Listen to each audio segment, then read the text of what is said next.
Started surfing, I was young because I saw it from my cousin. And from him, he started like telling me, come, let's go. Let me show you this one place. That was before this whole local surf launch started. He told me to go surf. And I went with him. Then I tried it the first time in my life. Then I just started feeling like getting in love with the surfing. And I was like, yo, let's go again. Since a young time, I was just pushing surfing.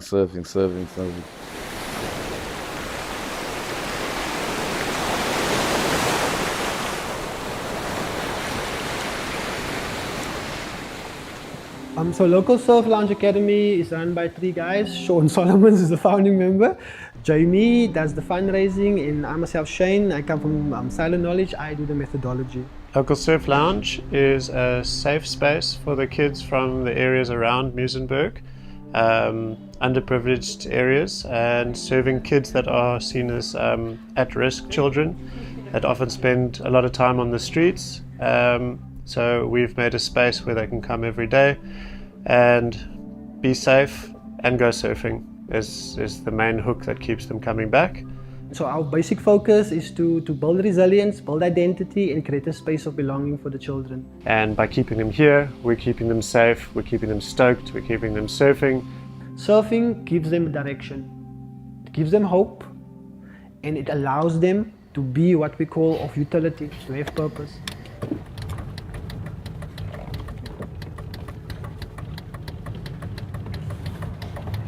So most of these children, they come out of what we call previously segregated communities. These are segregated spaces created by the apartheid government. People were forcibly removed into those spaces, and these children, they grew up in the spaces. Like in the community, there's like basically nothing. It doesn't get better. It just gets worse. These are notoriously dangerous areas because of the gang element and the amounts of violent weapons that they have in the space. Yeah, murder is a normal thing. People will kill you, yeah, if you're a gangster. I mean, I know of boys, they always, every third month, the police come and break the shacks down and they have to move around. So extremely unsettling type of living environments for most of our children. Well, some of them parents uses drugs and all of those things. They're not getting the same love that they were supposed to get. But besides all of this wickedness and all of this negativity, all the death and all the gangsterism, they're beautiful children. You can see it in their eyes, you know. They come from school, they come here, they're full of energy, they participate, they want to make it, man. You know, there's life, they're full of life. The whole organization is totally volunteer run, from the top management all the way down. Nobody gets paid. Lele and his team does the coaching. Yeah, and do the coaching on the beach. Lele is a certified coach. When the kids come in first thing, they come, they greet everyone. We sit around and sign in. If they start to sign in, we check, okay, who's all here, who's not here. After that, I tell them what's the plan and I tell them the whole program, what's gonna happen in the afternoon. Well, now the boys are getting dressed, getting ready. Then after that, we're just waiting for everyone to come. Then we're gonna go on the wood.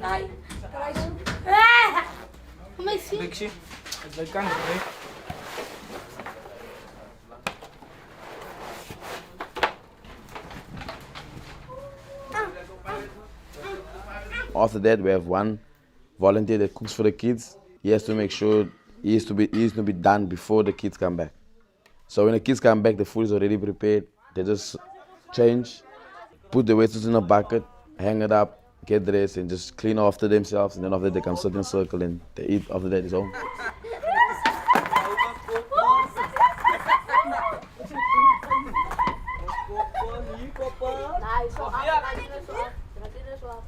We also try with the older members, the youth leaders, to look at employment opportunities. So we train them to be surf coaches. This is one of the easy ones around here. They're all surfers. There's a big surf industry on the beachfront, and there's opportunities for them to earn money by coaching surfing. My work is I'm managing the surfing part of the program, all of those things. I have to make sure everything runs good. All the volunteers do exactly the chores. These guys are all 19, 20 years old and committing their time 6 days a week to working and helping the younger generation here totally for free, which is remarkable. Like, they could be out doing a lot of other things or that we all do when we're 20, but they are socially minded enough to want to help here and have been doing it completely for free, which blows me away.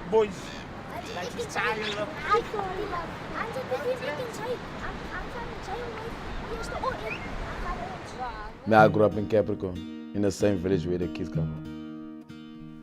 So it was like exactly as I tell them.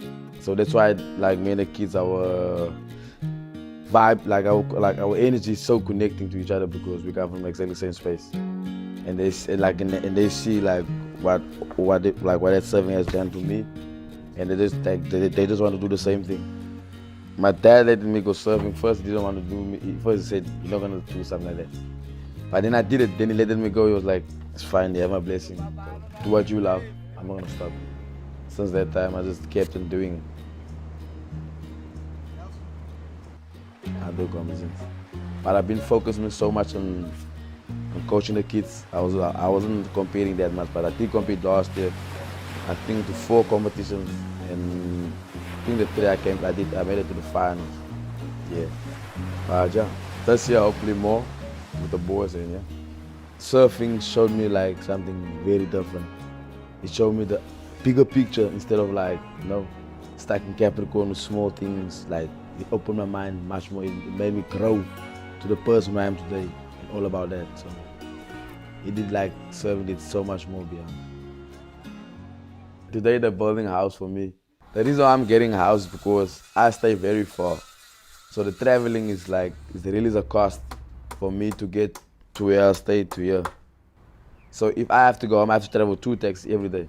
And that takes a lot of cost to get 2 taxis coming here. That's why Jamie came aboard and helped so much for me, like, to build a window house for me, instead of, like, traveling so far instead of just being here. And using my skills and networks to increase funding into the program, to fix up the facilities, just to let the place run smoothly and sustainably for as long as possible. It was like, for me, it wasn't that easy because there weren't like equipment or wetsuits or people that can help you, like as the kids have now. I just like pushed all the way up till now. Now I'm just giving back to the kids, showing them the right path, like, into life, instead of taking the other way around. We've been doing this because we see a bigger picture. We see exactly the same picture as showing them, sees a Jamie and showing them. We see exactly the same bigger pictures. We need love, we need inclusiveness, and we need new visions, new ideas of how to do things. My hopes for the kids is, they must be beyond me. They must be like beyond, like they must do big competitions. I want to see them on TV because that's like the most thing. I told them they mustn't be like me, they must be better than me. As we are improving our funding situation for the program, trying to work to a point where, like, the youth leaders will start to get like a little salary. So for me, my hopes is that the space remain open, that we touch the lives of not just one child, but of hundreds of children, even thousands of children, if we can.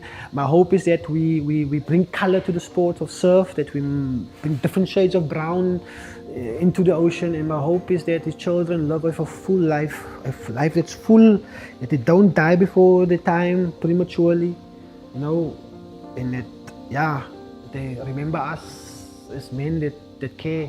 My dream is just travel the world, just surf, free surf, and give back to all the other countries where kids are struggling. Just give them a blessing that I got. If anybody watching this video is interested to support us, you can go, our website is the smallthingsfoundation.org, and you can read a little bit about us. And on the supporters page, there's lots of different options for how you can support the program.